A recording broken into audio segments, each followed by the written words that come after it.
I jumped out of the way. I said, oh my God, this plane's going to crash. This thing came right across, north to south. Incidentally, I was a private pilot, so I have some familiarity with the airspace. It glided over my house, and there was absolutely no noise. What I thought to be a kind of a boomerang shape. My God, that's a wingspan. I've never seen anything like that. They were reported by at least one commercial airline pilot. It was humongous, that's all I can say. It passed right in front of us, just about right above eye's length.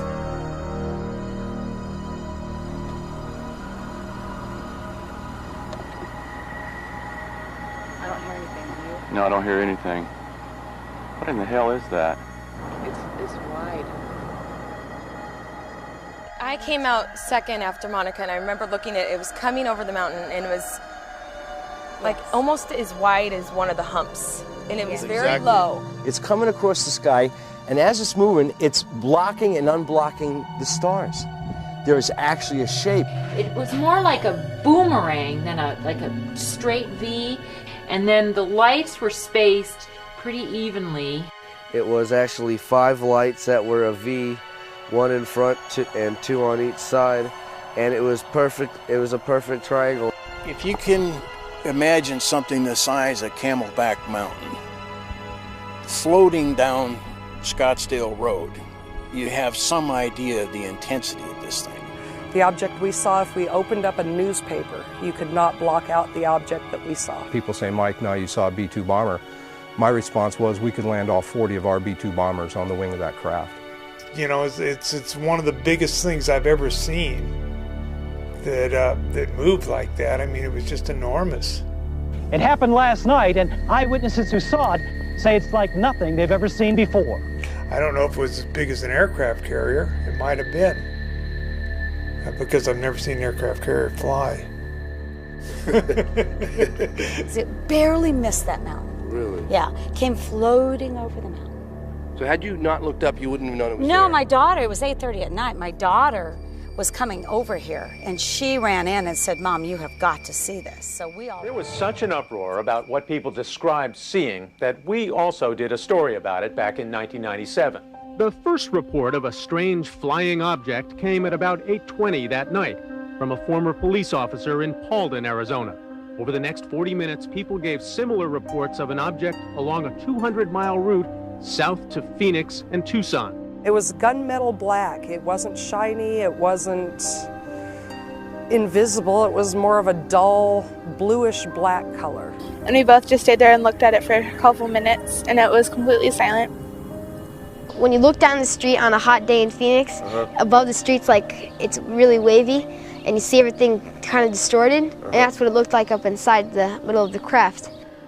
It was just gliding, and then it stopped, and then it like the sides retracted a little, and then it was gone. It just went.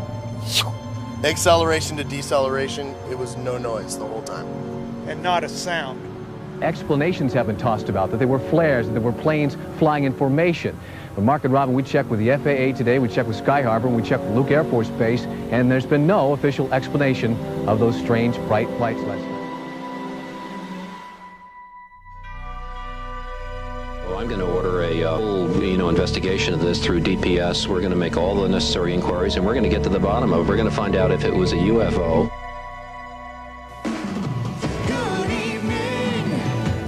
I'm Patty Kirkpatrick. Remember those mysterious lights in the sky? Well, the governor says there are new leads in the case. Good evening, Arizona. Governor is holding a news conference on the lights in the sky over Phoenix in March. Let's listen in. And now I'll ask Officer Stein and his colleagues to escort the accused into the room so that we may all look upon the guilty party. And don't get him too close to me, please. It's, Now, this just goes to show that you guys are entirely too serious.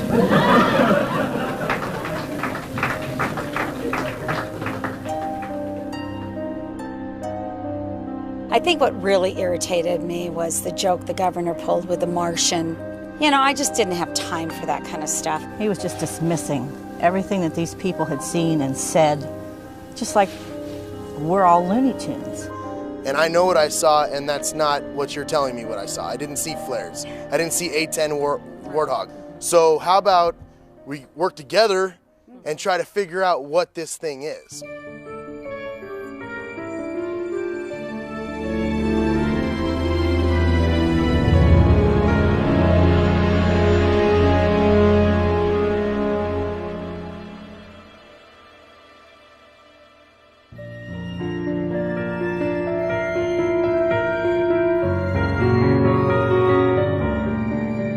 So when you hear someone says they saw a UFO, you think they're crazy? Yes, I think they're crazy, yes. What puzzles me is why people laugh at the subject of UFOs, but when the laughter stops, everyone secretly wants to know, are they real? You see that now? See a big one? See it going? Do you see it? Jeez.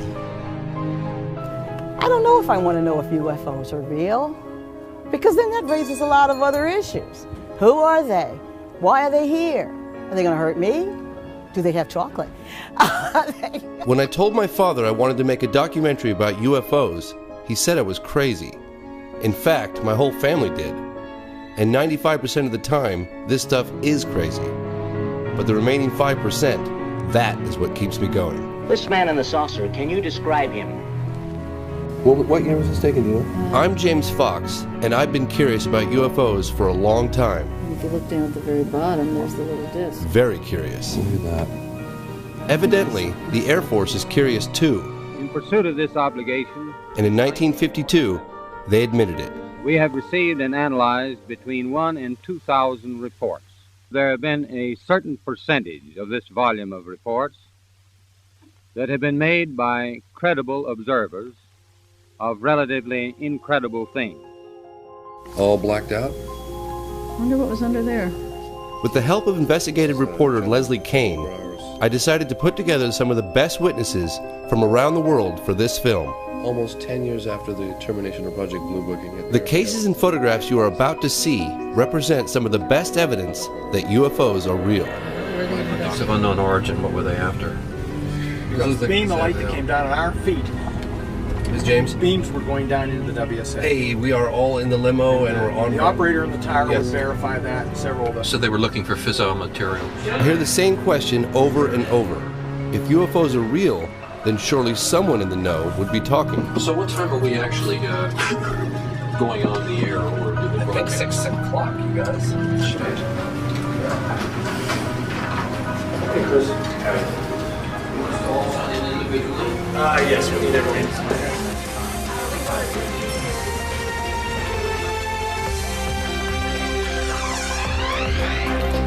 Good evening. A historic occasion will take place in Washington on Monday. Former high-level government employees, military officials, and pilots from all over the world will come together.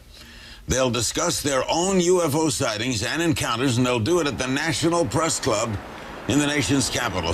This group has gathered together to call on the United States government to take an active role in investigating cases involving unidentified flying objects. James Fox, will you be there Monday too? Absolutely, yes. To establish the fact that the phenomenon is real and it's happening worldwide. Fife, are we now saying that the United States is taking this seriously, or is this just an event? I think the United States is taking it seriously, and they need to. It's long overdue. And you're going to moderate it, right? I'm going to moderate it. I'm Fife Symington. In 1997, during my second term as governor of Arizona, I saw something that defied logic and challenged my reality. Before this event, I met with the governor at his home to find out why he ridiculed the sighting. We were in the middle of investigating it and just couldn't get any answers. Paralleling that activity was this almost hysterical environment that was building, the hysteria. The governor told me what was actually going on behind the scenes. And we called Luke Air Force Base, and we called the FAA, and I called various touch base with people. I called my general at the National Guard. Nobody had an explanation. People just sort of said, well, we just don't know what it is. Phoenix Councilwoman Frances Barwood was one of the only elected representatives willing to push for an investigation. I would have thought that they would have wanted to do an investigation, but apparently they would rather ignore it. I don't know why. At Barwood's request, Senator John McCain looked into the matter personally. We asked the Air Force to look into it, and this was the first response that we've gotten. We're going to go back and ask them to look at it again.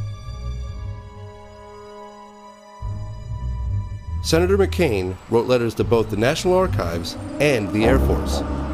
Both claimed not to have jurisdiction over such matters.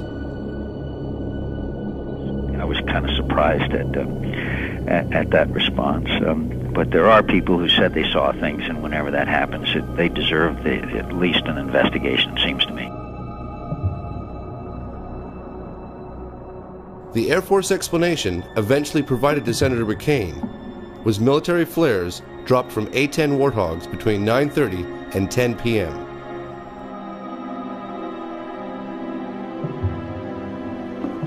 Oh my God! I hit pay dirt, finally. According to some analysts, these lights captured on film were flares. Well, that is a totally different configuration than we've ever seen before. Yep. But this does not account for the large boomerang-shaped object seen by the governor and hundreds, possibly thousands of others across the state beginning several hours earlier. I mean, it clearly had a shape to it, and a big shape, and it was a constant shape. And you can't control flares that way. There's just no way they were flares. Why can't they tell us? I mean, what's it going to hurt? I would like for them to come out and say, that's top secret, and we're not going to tell you what it was. The V formation. I was only able to find one video taken of the earlier sightings. Over a period of somewhere between. I was, however, given this video taken by an Army colonel a few years earlier. It reminds me of what Arizona witnesses described seeing. There's no sound, and it's not planes flying in formation. I don't hear anything, do you? No, I don't hear anything. What in the hell is that? Can you see the stars? Can you see through it? Right behind it. Yeah, I see it now. And it's that's not planes flying in formation behind it either. It's another triangle. What would you say to the people about it? I'd say I saw an unidentified flying object of massive proportions float over the city of Phoenix and Scottsdale, and I don't have the damnedest clue what it was. I saw it. It was over my house. I saw it for 5 minutes. It wasn't something that was a flash that I only saw for a second. Could it have been? I know what I saw. And I get very upset, and I was wondering why they won't find out what it was.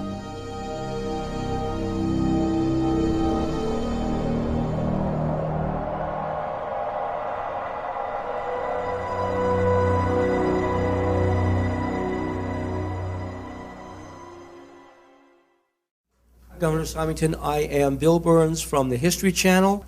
Just a quick question. When you were giving your press conference back in Phoenix, were there any external pressures on you to diffuse the situation in the way you did, or did anyone instruct you not to comment on the truth of what was happening in Phoenix? Well, the only external pressure, and it was significant, was the fact that there was just this massive public reaction to the lights over Phoenix. I mean, we've just being inundated by the press and people coming into my office saying this thing is just reaching heights of hysteria and concern.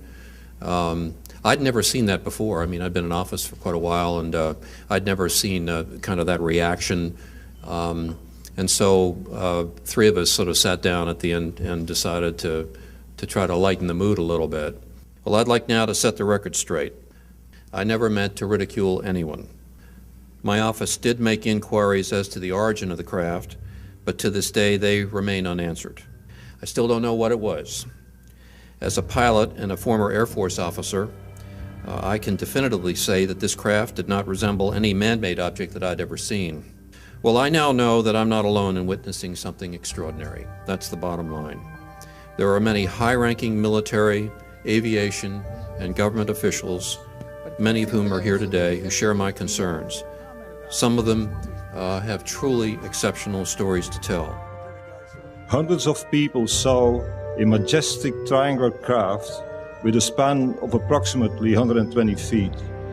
Powerful beaming spotlights moving very slowly without making any significant noise, but in several cases accelerating to very high speeds.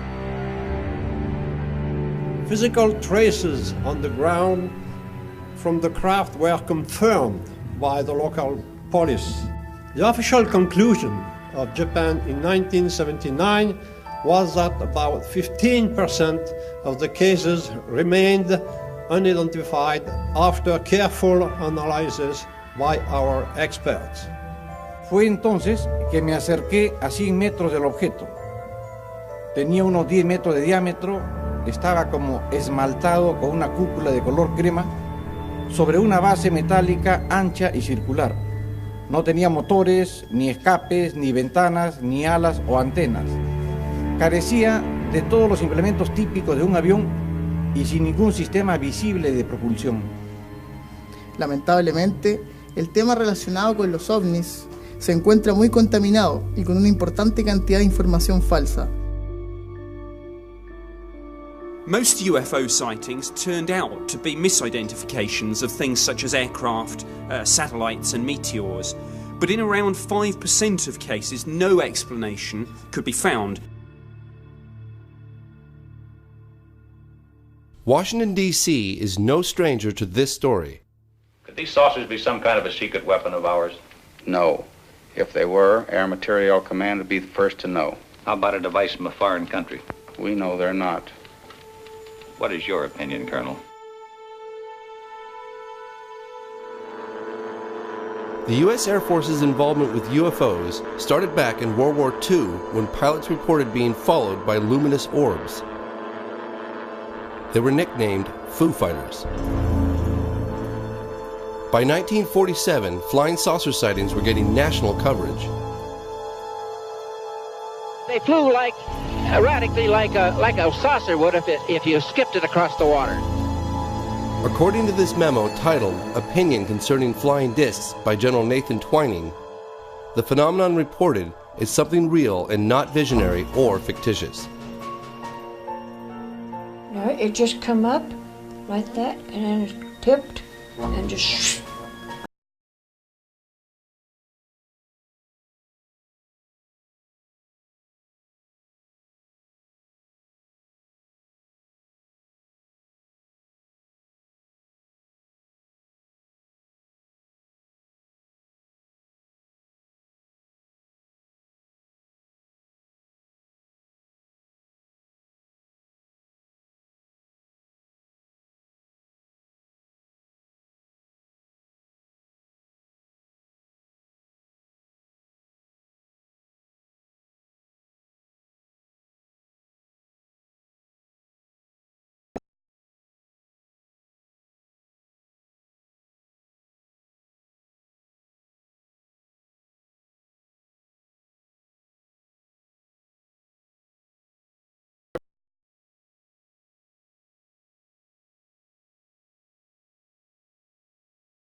Do you see what's out there at the edge of the trees? It was just bright lights, you know, and the only way you can describe it is, I guess you'd call it an object. At that point in time, 3 of us had direct observation of the craft. I then asked Airman Kabansak to relay the radio transmissions back to our control center. Burroughs and I proceeded towards the craft. The only noise we heard out in the woods was the noise of the animals. Just as Burroughs and I entered the tree line, the shape of the craft was defined. The closer we got, the more the white light dissipated, but what appeared was a triangular craft. When we approached it, it was, I say it measured probably about 9 feet long, maybe 6 feet high, a little higher, maybe 6.5 feet. The lighting emanated from the fabric of the craft, and it would actually move around. I mean, it would move. You'd have different locations where maybe a little blue lighting was going into it, or maybe a little red. And then there must have been some type of lighting underneath of it because it silhouetted the aircraft itself. I went around and started doing a 360 walk around the area, recording my observations. I was looking underneath the craft like that. I had taken quite detailed notes on that. Type of aircraft still unknown. No apparent landing gear. No sound, but appears to be pulsating somehow. Yeah, it was pretty nerve-wracking. I mean, there's something there right in front of you, you don't know what it is. I would go ahead and feel the craft, which was warm. There was static electricity in the air. Very warm to touch. Identifying markings are on left front side. As I came around to the one side of the craft, there was etching on the face me just above the center part of the craft itself. Of course, this is done all freehand as I was walking around the craft, but these symbols ran from left to right across, and then underneath that line of symbols was this, which is triangular, and some type of circle here, some type of circle here, and a larger circle here. And of course, all this was filled in with the etching part of it. I was curious about the symbols that Jim Penniston copied in his logbook. I had these symbols enlarged and then showed them to cryptologist and mathematician George Daglish. I wanted to know if he had any ideas as to what they might mean. The first symbol looks to me like a vessel with a steering oar afloat in some sort of medium. The second symbol looks like a glyph associated with a mathematical idea known as the Fibonacci series, which is found everywhere in nature. And this is what we have here. The root of a Fibonacci series, 1, 2, and 3, taken as a whole, which is a rather clever glyph, all in one. Mr. Daglish stressed that this was only speculation, but I found his interpretations quite interesting, especially since I've always heard that the only universal language would be mathematics. From that glyph. So this is the last glyph, and how did you decipher this? They could represent an apse in an orbit, a perigee or an apogee. And if they are apses, apogees and perigees, it means that the orbiter is doing a highly precessive orbit, like that. So if you were going to survey a planet, and this is an orbiter, I assume, which would be a very sensible arrangement if you were using the vehicle as a surveying vehicle, because you would get a maximum look at the planet. I don't think they were trying to send us a metaphysical message about the beauty of life or the reason for the universe or anything like that, or their own existence. I think it's just more a utilitarian marking so they knew what craft they were dealing with. I knew that that craft could not have been made by man.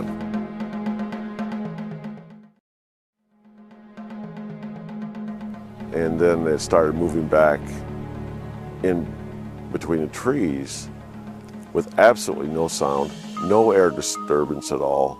Takeoff, unknown speed, and I write, impossible. I mean, it was threatening to me, but it wasn't the type that you were going to shoot on it. And also the fact was that, what would happen if I would have shot at him?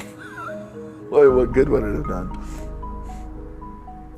That night, over 80 Air Force personnel, all trained observers assigned to the 81st Security Police Squadron, witnessed the takeoff. The information acquired during that investigation was reported through my military channels. The team and witnesses were told to treat the investigation as top secret. Thank you.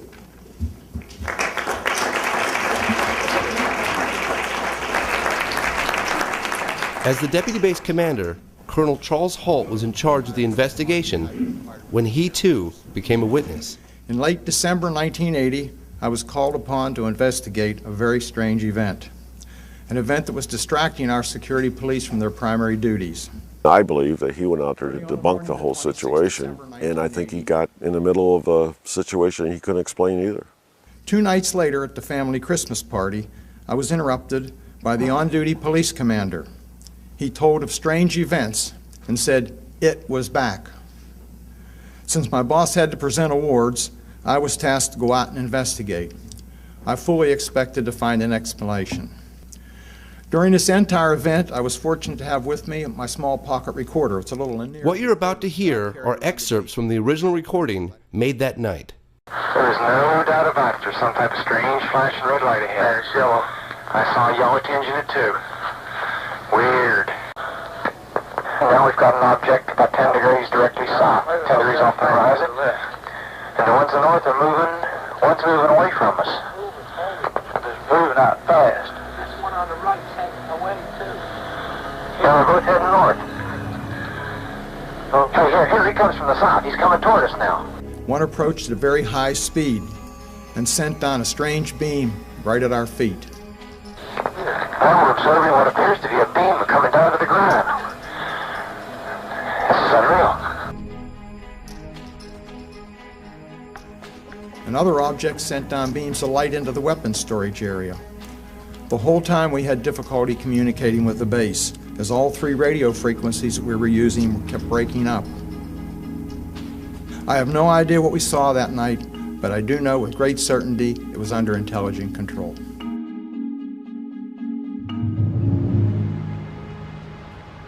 Five-star Admiral Lord Hill Norton had been pressuring Parliament to provide clear answers on this case. I wanted to know if he believed a UFO actually landed at a U.S. airbase in England. That is one explanation, that it actually happened, as Colonel Holt reported. The other explanation is that it didn't. And in that case, one is bound to assume that Colonel Holt and all his men were hallucinating.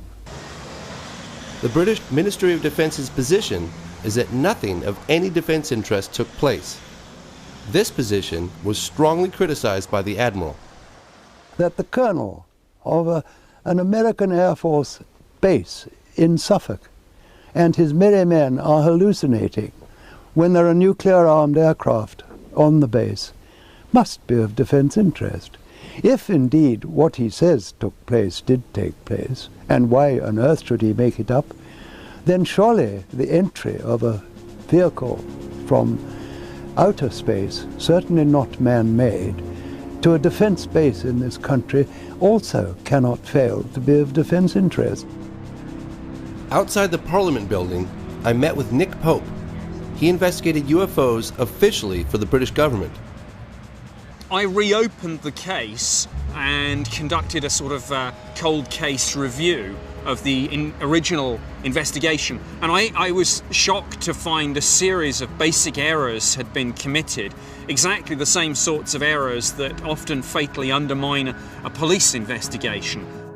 Nick Pope shared with me some startling evidence from the Ministry of Defence's files. This is one of the most important documents to have emerged from the MOD's case files. It's from an assistant director in DI 52. This is their assessment of the radiation readings that Colonel Holt and his team took at the landing site.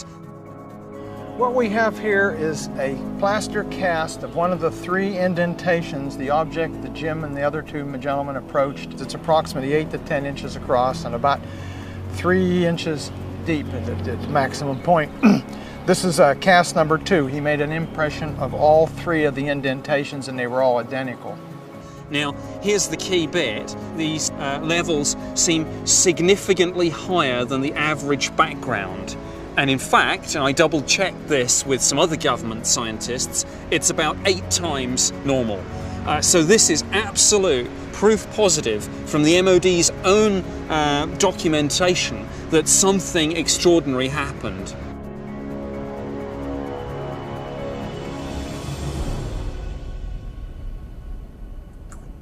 Back in America, I arranged a meeting between Colonel Holt and Sergeant Nevels, one of the men who was with him that night. Well, I don't believe it. Hello, sir. How are you doing today? It's been a long time. These men shared an extraordinary experience, one that puzzles them to this day. Still wobble a little bit, but I make it. I was glad to have brought them together after 28 years. If you've been there and done that, it's a whole lot different than the skeptics that we sometimes run around with, and they can't believe us. And a lot of the other people that were involved, especially Penniston and Burroughs and all, had all kinds of complications and career problems. I did too. Penniston retired as a tech sergeant and probably should have made chief. There's no doubt about it. There's some type of strange flashing red light ahead. There's yellow. Step by step, Colonel Holt and Sergeant Nevels went over what happened that night. It's brighter than it has been. Yellow. It's coming this way. It is definitely coming this way. What was going on right there? It was approaching us. Yep. No way of calculating how fast it was going. It was just gone. The turns were 90-degree turns. They were just abrupt. Right, and there's no way that anything we had in technology then, and I don't believe the technology we have today would allow anything that we saw to make the turns the way they turned. We met with General Gordon Williams, the wing commander of the entire base. He would neither confirm nor deny the incident. He did, however, tell us how he felt about a leaked memo written by Deputy Base Commander Colonel Charles Holt. That went under the door and I didn't see it. Now, did he have a motivation in doing that? Did he think that if he brought it into me, I would have stepped on it? I certainly would have looked at it very carefully because it had some things in there that I don't think we were prepared to defend. Once that cat was out of the bag, you know, I couldn't put Humpty Dumpty back together again, and it lived its own life. I just find this very interesting that the U.S. Air Force or government generally says that they don't investigate UFOs since the termination of Blue Book, and yet you're convinced that there was an investigation that took place. So who gave the orders to do that? It certainly didn't come from anybody that was normally on the base other than the OSI. I didn't tell my wife. I didn't tell my daughter. I had a top secret clearance, and when I was told to shut up, I shut up.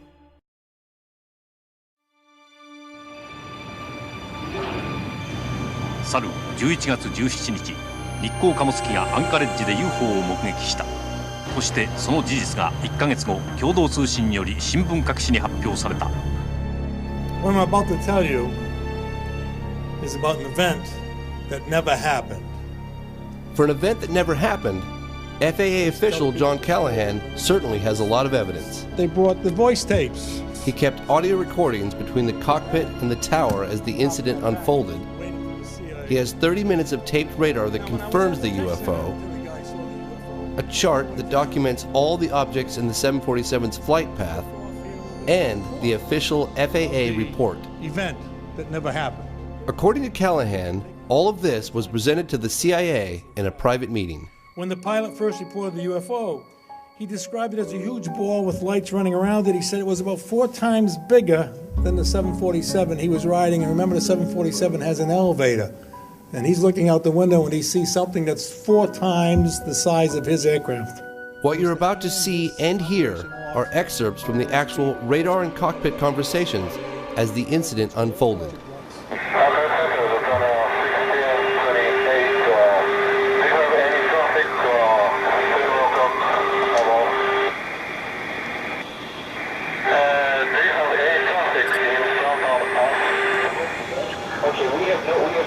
No more to the aircraft working up there.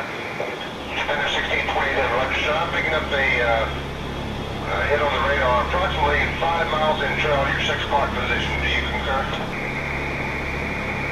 Defender 1620, sir, if you're able to identify the type of aircraft, Maybe you can tell whether it's military or civilian. It's been a week down by this time.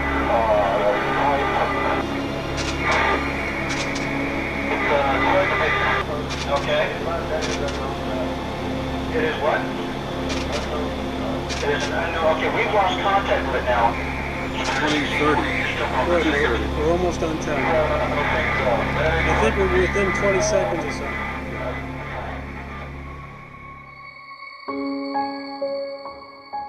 So at one time he says it's over here at 12 o'clock and 8 miles, and when the antenna goes by, we see a target there.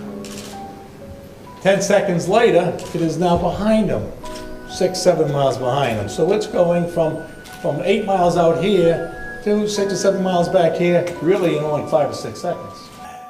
When I went back to headquarters, I gave Admiral England a quick briefing and showed him the video. He set up a briefing with the President Reagan scientific staff.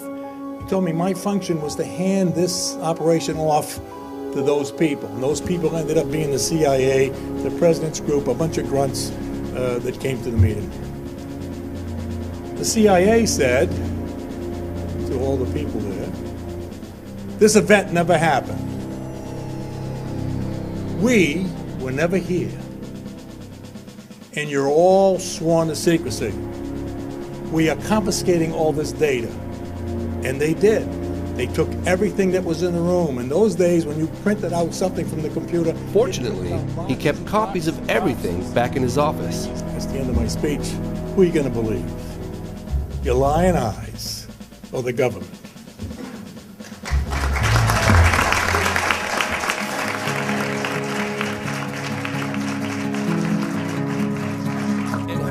How do you feel about your husband coming forward?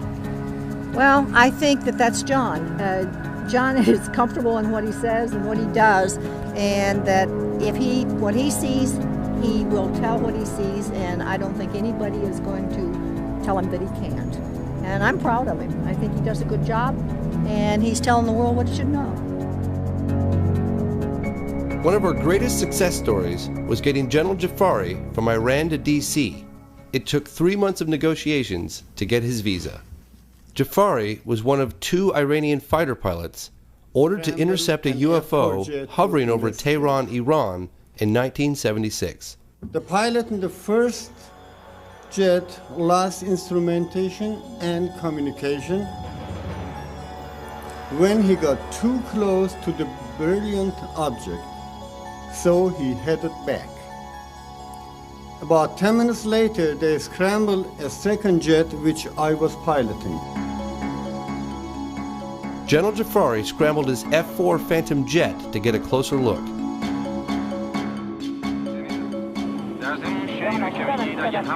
He gave us this Iranian Air Force reenactment film featuring the original witnesses and planes.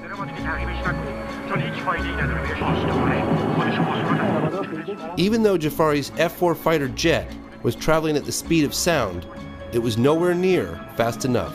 Imagine, when I was looking here at about 70 miles out, and he jumps all of a sudden 10 degrees to my right. In this angle, 10 degrees, this part which it was traveling becomes about 26.7 miles per moment. I don't say per second, maybe less than a second. Jafari was flying towards the UFO when a smaller object separated from it and headed right at him. His only instinct was to shoot at it. But that turned out to be a bad idea.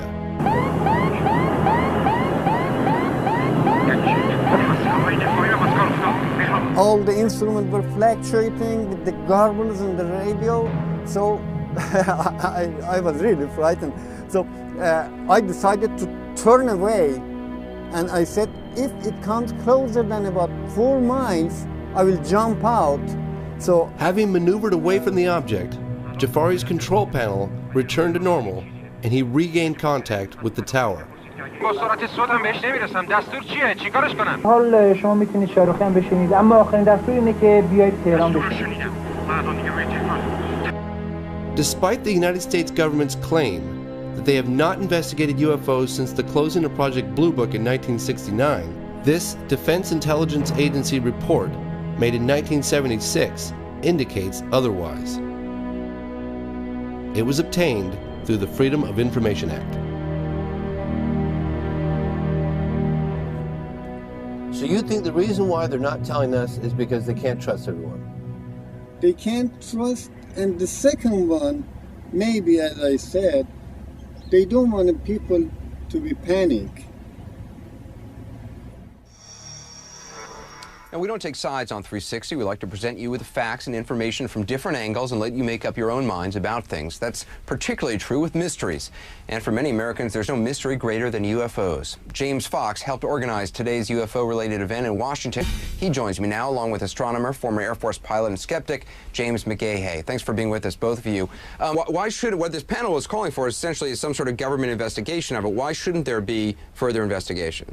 Well, there have been investigations, and it was... Well, hang on a second. Let me just state this clearly. One of the things you keep interrupting me, sir, please.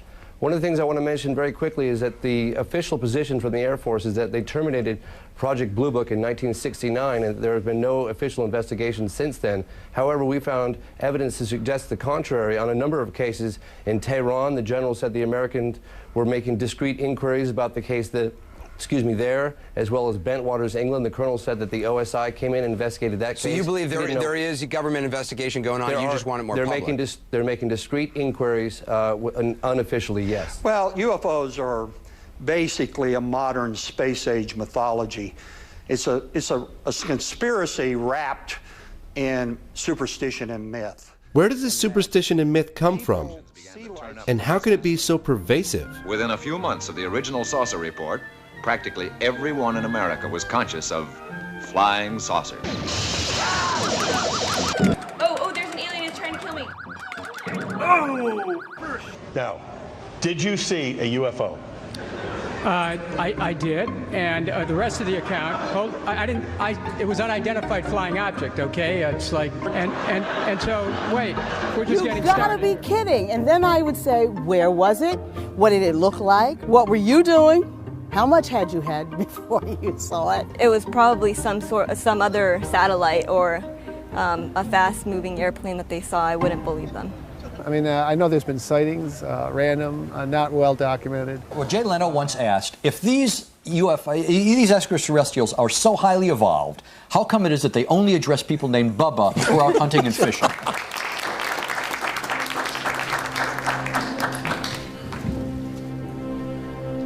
Ladies and gentlemen, good morning. My name is Wilfried de Brouwer. I'm a retired Major General of the Belgian Air Force, and I was Chief Operations in the Air Staff at the time that an exceptional UFO wave took place over Belgium. The nature of this sighting was such that people identify a large triangular platform with very intensive spotlights and also hovering, being static at a certain moment, being able to fly at very low speeds and then accelerating to very high speeds in seconds. In addition, these objects didn't make any noise. It was only a humming noise.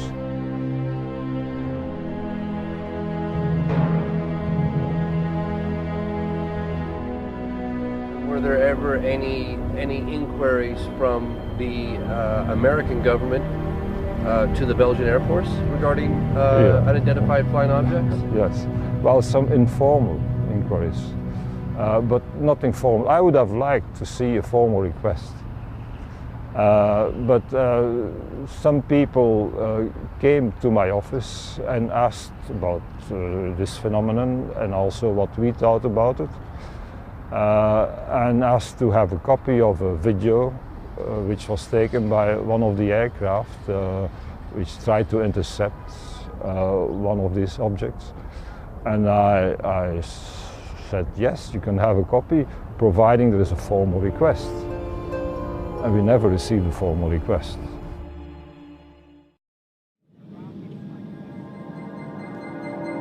Airline 544, Roger, I do have a primary contact now. Good morning, everybody. Thank you for coming this morning. My name is Ray Bowyer, and I fly a civilian airliner as captain. I've been invited here due to my sighting last April of multiple as yet unidentified objects over the Channel Islands region of the English Channel. Thanks for joining us. Pilots and aircraft passengers have confirmed sightings of a large unidentified flying object off the coast of Guernsey. The mysterious shapes were spotted earlier in the week and are described as a long, motionless object that measured up to a mile wide.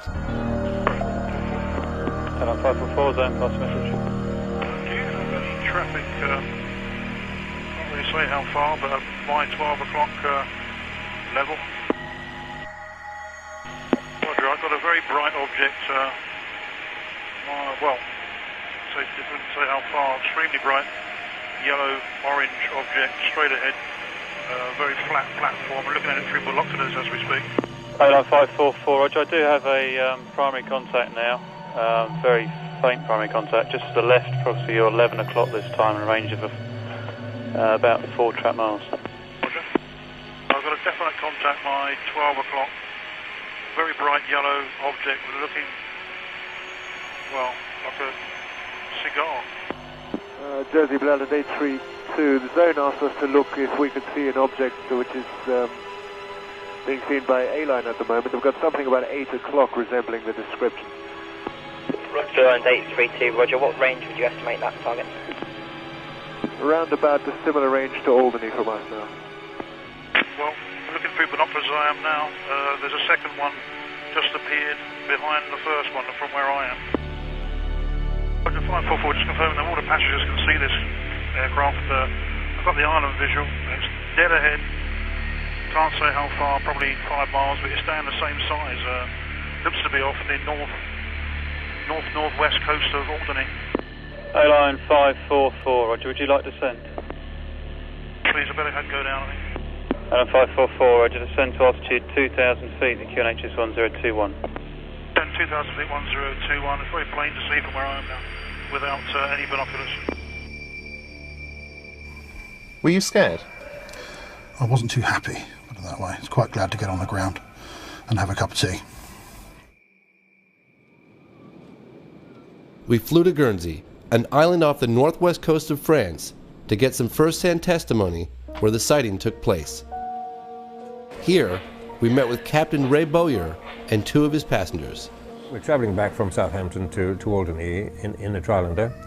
I had noticed Ray looking out through the windscreen with his binoculars, which is quite unusual. I saw Ray turn around and talk to someone behind him while we were flying. Now, it wasn't worrying from the standpoint of flying, but it was unusual. And he was gesturing to something down below. On nearing the object, a second identical shape appeared beyond the first. Both objects were of a flattened disc shape with a dark area to the right. They were brilliant yellow with light emanating from within, and I estimated them to be up to possibly a mile across. I pointed it out to John. He had to lean across me to be able to see it. It was like that. This was a big object in the sky, very, very big object, and I didn't want to be too close to it. So it was at that time anyway where we had to descend to land, and with both objects still visible and to a lot of the passengers in the back of the aircraft, we descended through the 2,000-foot haze layer and lost sight of it. So Ray, why didn't you bring this to the attention of your passengers? I mean, normally when a pilot sees something of interest, he says, if you look out to your left, you'll see...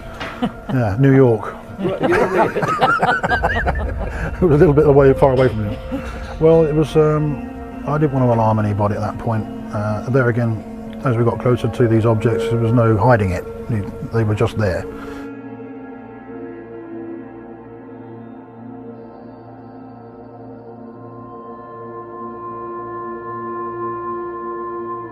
I've taken note of some of the differences between the British and the US reporting system. It appears that attitudes on opposite sides of the Atlantic are very different when it comes to the required reporting and recording of this type of event. I would have been shocked if I was told that the CIA in UK would obstruct an investigation, or if the CIA told me that what I had seen was something entirely different. But it seems that pilots in America are used to this sort of thing here. I returned home from Guernsey to find a DVD sent to me from Salida, Colorado.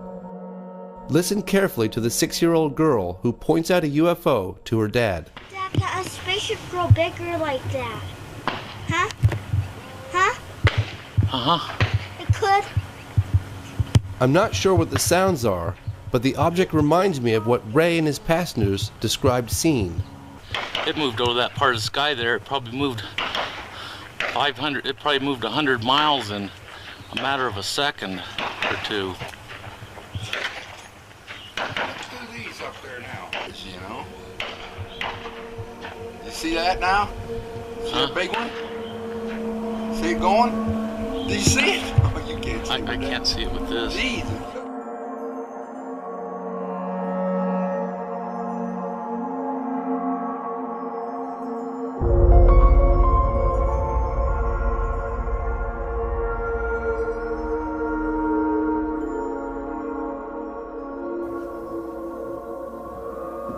Ladies and gentlemen, good morning.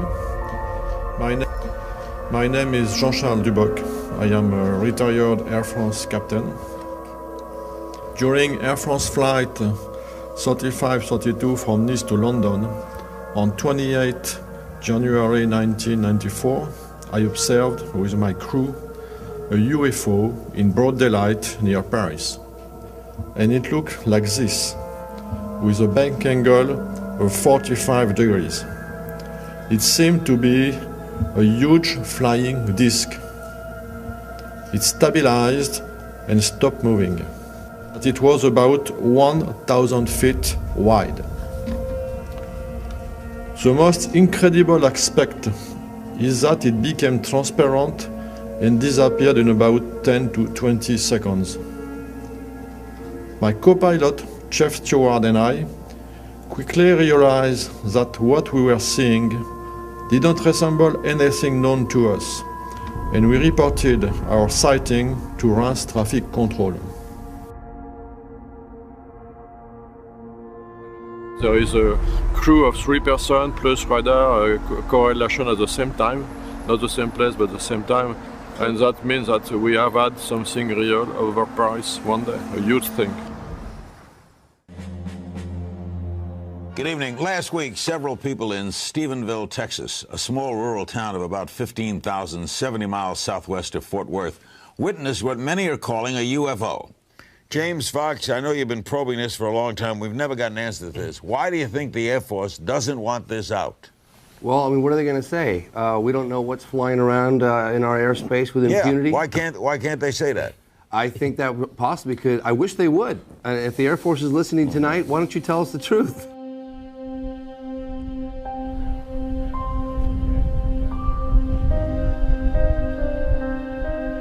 Well, I came in on Tuesday night, a week and a half ago, started down the driveway, and I looked back here to the southwest, just past the windmill. So I'd say maybe 5 miles away, there was a real bright light came on. It was almost as bright as like a welding arc. One of the guys that was at my house that night called up and said that he wasn't coming back to my house until we got armed guards. And I said, why is that? He said, well, there was a UFO flew over your house Tuesday night. I said, I saw it.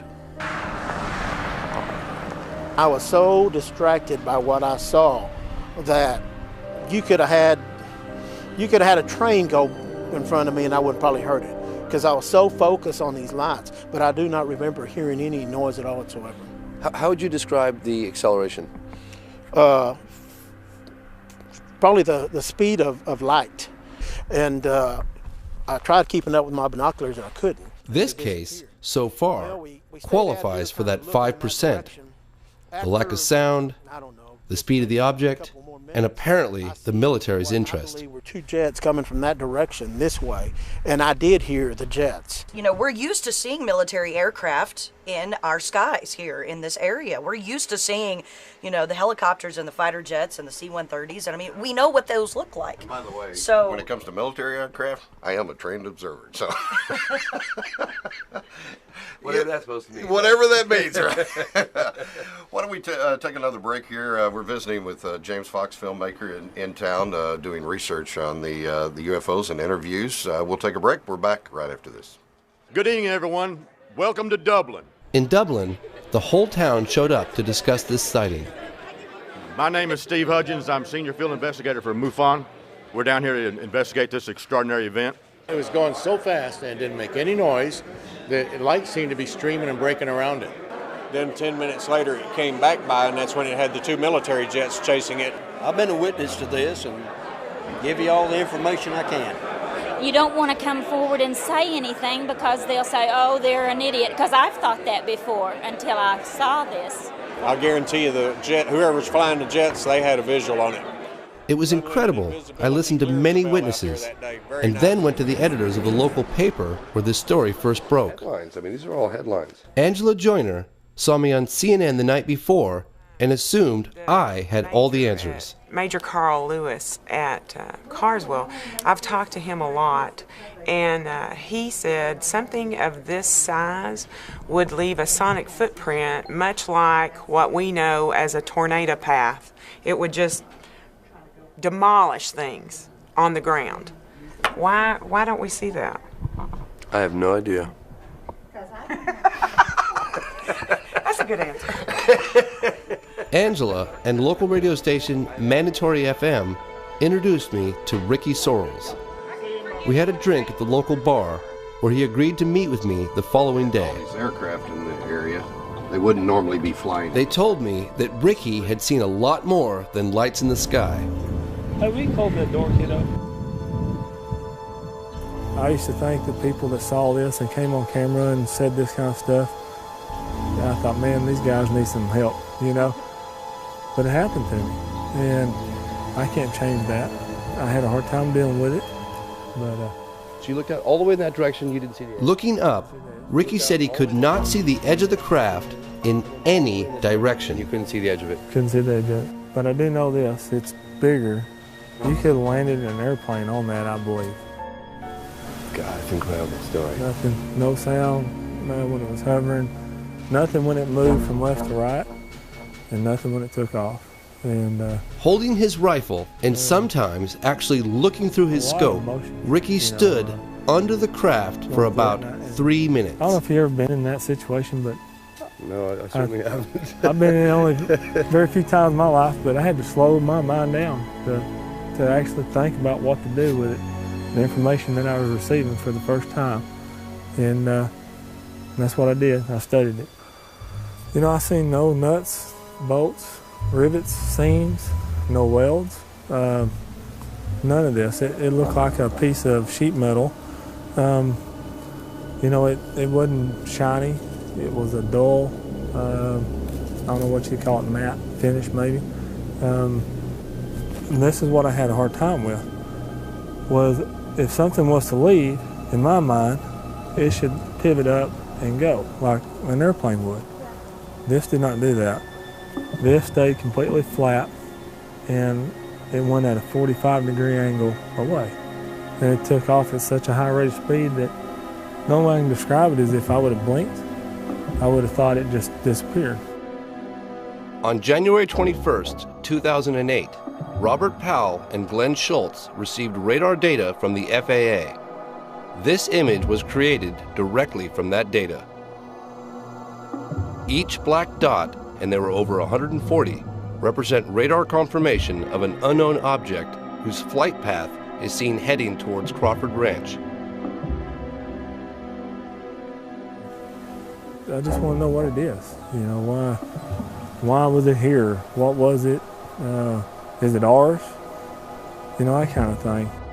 Although the military initially denied being in the area, the official explanation from the Air Force is now a flight of F-16s. After each witness I meet, I find it increasingly difficult to accept the military's response. I've actually stepped back and tried to view the big picture. I would like to find out what it is. And if people believe me, okay. If they don't, that's okay too. T-minus 15 seconds and counting. 9. Mercury astronaut Gordon Cooper was the last American astronaut to go up in space alone. He orbited the planet 22 times. While stationed at Edwards Air Force Base in the early 1950s, Cooper was part of an event that has never been explained. I was having some cameramen film the installation of a precision landing facility we were putting in right on the edge of the dry lake. And this saucer flew right over them and put down 3 little gear and landed out on the dry lake bed. And they went out, picked up their cameras and moved on out toward him filming. And he lifted off, put the gear back in the well, and climbed out at a very high rate of speed and disappeared. By the time they got back with the developed film, I was on the higher and higher and higher level officer talking to me.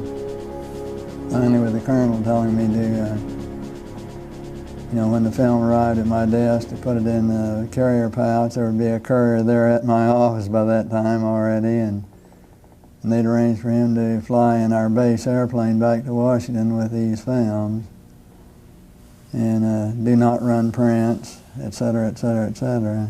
Did you watch the film? We didn't have a chance to run it. I had a chance to hold it up to the window and look at it. It was certainly a good film. Did you ever keep in touch with anybody about it or discuss it? How would I keep in touch with anybody about it? There's no way within the military or within the government of keeping track of something that is classified unless you're directly involved in it, and I was not. This meeting was a turning point for my father. Gordon Cooper was an icon of his generation, and my father was amazed by his story.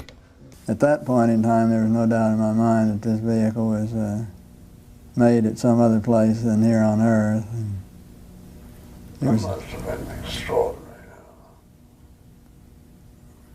Yeah, well, Buck Rogers and Flash Gordon coming true. After the film was sent to Washington, it was never seen or heard of again.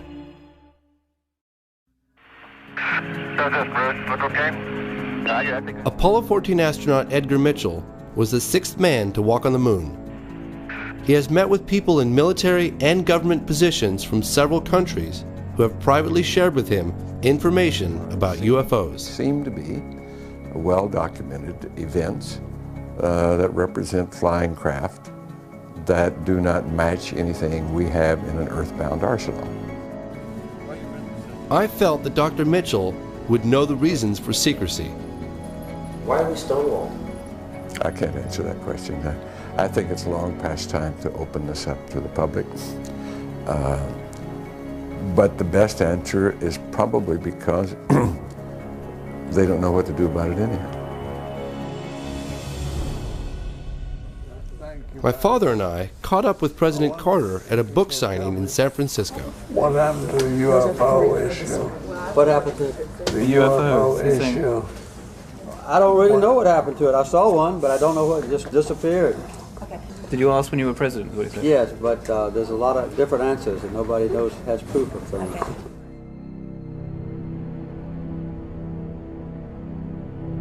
The question of secrecy has puzzled me for years. I asked the panelists in D.C. to offer possible explanations.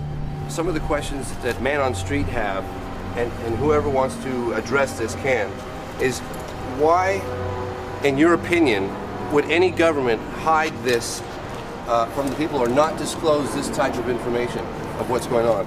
When there are witnesses or sightings coming in, they are very reluctant to pick up the issue, to investigate, because they have no structure and they don't know how to handle it. Si existe una amenaza de origen desconocido que no tiene explicación, eso podría amenazar este sistema de conservación de poder. I suspect there are at least 5 agencies in the U.S. government that have investigative capability and do maintain files on UFOs. the public opinion, I think, is asking for information and is ready to believe that there is something serious. If we can convince the government, it could change. Good morning, ladies and gentlemen. My name is Jean-Claude Ribes, and I am an astronomer working for the French Centre National de la Recherche Scientifique from 1963 to 1998. I contributed to the French Cometa report, a 3-year military study on UFOs and national security, released in 1999. Cometa translates as Committee for In-Depth Studies. It was, in essence, a high-level think tank. Cometa included such members as 4-star General Bernard Lorland, who was the former commander of the French Tactical Air Force and military counselor to the Prime Minister, as well as André Lebeau, former president of the National Center for Space Studies, and attorney-at-law Michel Algarin, director of the Cometa Group. The Cometa Group published its findings in an historical 90-page report titled UFOs in Defense: What Should We Prepare For? The formation of the Cometa Group was initiated by French Air Force General Denis Letty. Cometa concluded that about 5% of the cases studied were inexplicable and that the best explanation was what the authors called the extraterrestrial hypothesis. With investigative journalist Leslie Kane, I flew to France to meet General Letty. We met the general at his home on the outskirts of Paris. We went over some of the more puzzling encounters that led the group to their conclusions. And he saw the disc over him. Pilot sightings confirmed by radar. Going very quickly out of his sight. And cases involving soil and plant analysis from landing sites. I had looked into one of these cases myself. Farmer Renato Nicolai from Trans-en-Provence reported that a disc-shaped object landed in his garden in the late afternoon. La forme c'était comme si on posait deux assiettes, l'une sur l'autre. When he told his wife, she assumed he had heat stroke and had hallucinated. However, scientific analysis of the landing site showed high levels of radiation, and when I visited the site back in 1999, almost 20 years later, nothing had grown in that spot.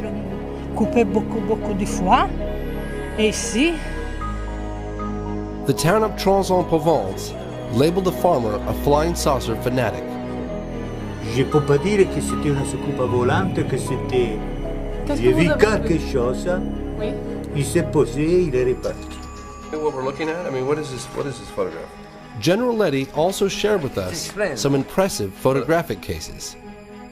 One of these was featured on the cover of the Cometa report.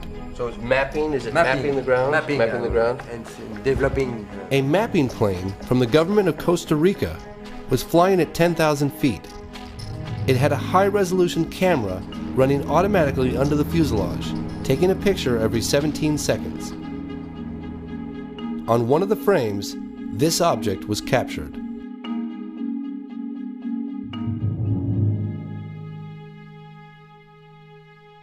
After careful analysis by several scientists, including Richard Haynes and Jacques Vallée, it was determined that the object captured on film was a real three-dimensional airborne object. So do you think if it was announced that people would panic? If the government's announced, well, the unidentified objects are real?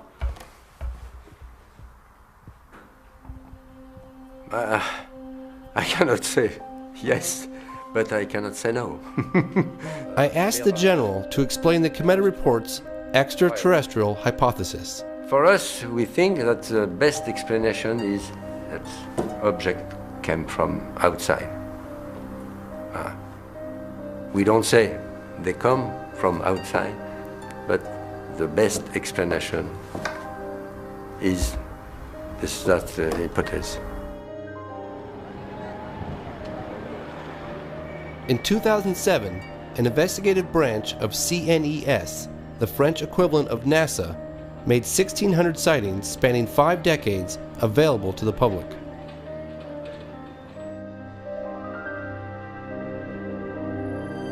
I asked CNES for an interview. I wanted to know who allowed the release of these files and why. C'est le président du Centre national d'études spatiales, quand il a décidé de remettre en route l'activité du GEPAN, de réorganiser, qui a donné comme mission de travailler de façon transparente vis-à-vis du public et des médias. We reviewed several extraordinary cases. Some even involved landings. I asked him what his personal beliefs were. Je crois que probablement nous découvrirons dans le futur que peut-être il y a de tout et que certains cas sont peut-être des visites extraterrestres, mais d'autres cas seront probablement des observations naturelles qu'on n'arrive pas encore à expliquer aujourd'hui. Et ça, c'est grande comme histoire. C'est grande histoire. C'est un grand projet. Ouais. Big job. Good job.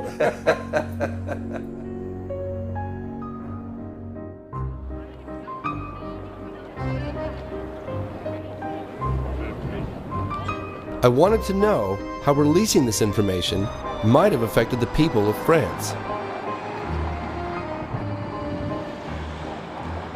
We took to the streets. J'ai vu un ovni, vous croyez tout de suite qu'il est fou? Non, je pense qu'il doit y avoir des hallucinations ou certaines choses qui permettent de penser qu'on a vu un ovni alors qu'il n'y en avait pas.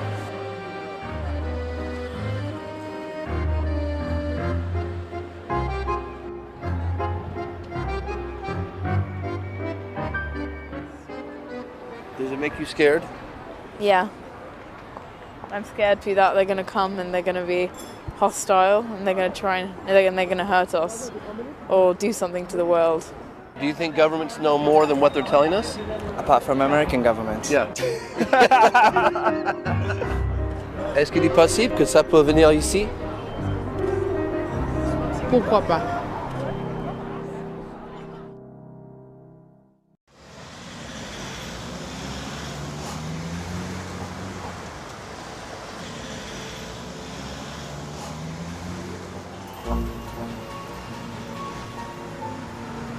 So what do you think that the British government, the MOD, is preparing for any type of disclosure? Or do you think it's just how's it going to happen? Or is it going to happen?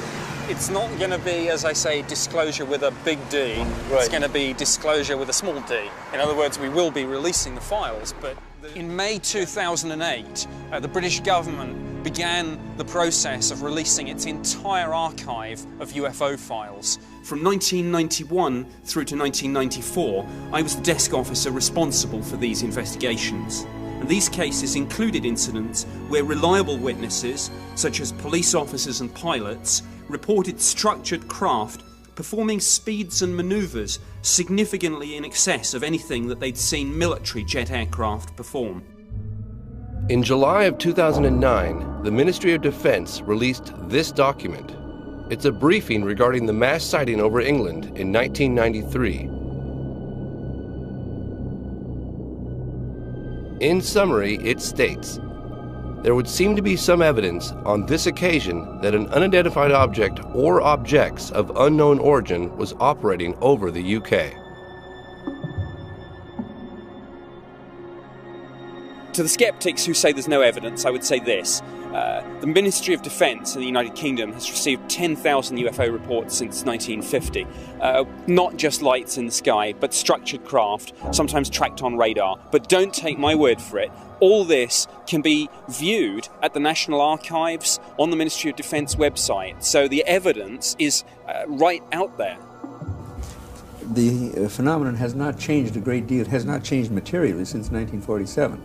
And I'm quite sure that neither we nor the Russians had anything like the capabilities demonstrated by the UFOs in 1947. I don't think we have now. Thousands of witnesses now, credible witnesses, which can confirm that indeed they saw activities which cannot be related to terrestrial activities. They're not aerodynamic. There's something else. And the suspicion is that they're anti-gravity or some kind of electromagnetic gravitic drive to them, which would explain a lot of things that goes on, including the electromagnetic effects on vehicles and so forth. Furthermore, it is not customary for countries to test their secret weapons or secret devices in 133 different countries all over the place. And also, from a moral standpoint, I doubt very much that we would have sent astronauts to the moon using antiquated chemical fuels if we had a way of doing it much more efficiently. If we have, then it's criminal that's being kept strictly in military hands, because this would solve all of our energy problems in the world.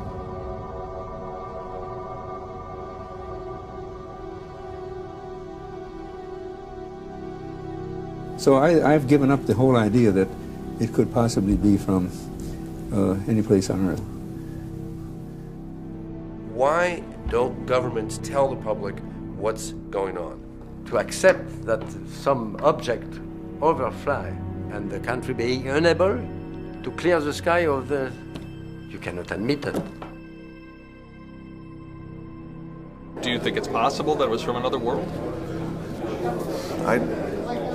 My Air Force training says I can't think that way, okay? A story this big, there's no way it could be kept secret from the public. What do you say to someone like that that says that? Well, somebody's kept it pretty secret for quite a while, haven't they? Our country needs to reopen its official investigation that it shut down in 1969. The United States government can no longer shun an international dialogue about this phenomenon, and we invite the government to work in cooperation with countries as represented on both sides of me here today. This position is supported by President Clinton's former Chief of Staff, John Podesta. Podesta, also an advisor to President Obama, spoke at a 2002 press conference organized by the Coalition for Freedom of Information. I think it's time to open the books on questions that have remained in the dark, on the question of government investigations of UFOs. It's time to find out what the truth really is that's out there. We ought to do it really because it's right. We ought to do it because the American people, quite frankly, can handle the truth. And we ought to do it because it's the law. Bring up these witnesses from the Air Force and the National Aeronautics and Space Agency. Have them interrogated by members of the House or Senate committee. Let them put their records on the line. And let the people who have allegedly seen unidentified flying objects come and testify. There was one last thing I asked Jacques Patinet, the man who helped release France's UFO files, what advice he would give to the American government. Bon, j'ai pas vraiment de conseils à donner au gouvernement américain, je pense qu'il est... Mais bon, je pense que simplement dire que je pense pas qu'il faut avoir peur de la diffusion de ces informations. Voilà, c'est tout. Mais je ne veux pas me permettre de donner de conseils au gouvernement américain, certainement pas. Mi avión procedía a perseguirlo y nos hemos ido alejándonos y en ascenso de la base. I've met with UFO witnesses from around the world, military officers, politicians, and everyday people like you and me. And he says, this target over here... They come forward with nothing to gain and everything to lose because they want answers. All the way across this valley. Not the same old explanations of swamp gas, military flares, weather balloons, or misidentified aircraft, but the truth. There's no reason for me not to say what I saw. I had nothing to hide. I have nothing to gain. Maybe somebody involved with the U.S. government knows the origin of these craft, but I don't. All of a sudden, 10 degrees to my right. If they're ours, then somebody has been hiding revolutionary technology for over 50 years. I've never seen anything go so fast in my life as that thing went. Yeah. If any of them are not man-made, then we're not alone.